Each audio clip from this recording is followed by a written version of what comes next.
Hello everyone, welcome back. In this video, I will show you how to change Tonkeeper wallet name and icon. In order to do this, you first need to launch your Tonkeeper wallet application. Now once you are on the home page, you are going to see your wallet in the top.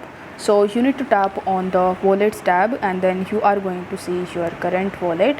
Now over here, in order to customize it, you need to tap on the settings icon in the top right hand corner of the screen, and then on the top you are going to see this wallet customize option.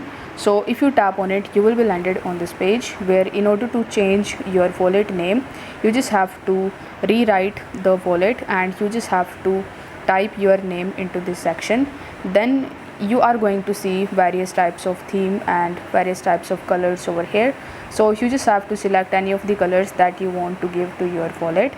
After that, in the bottom you are going to see many emojis and various icons. So you just have to select that particular icon which you want to use for your wallet.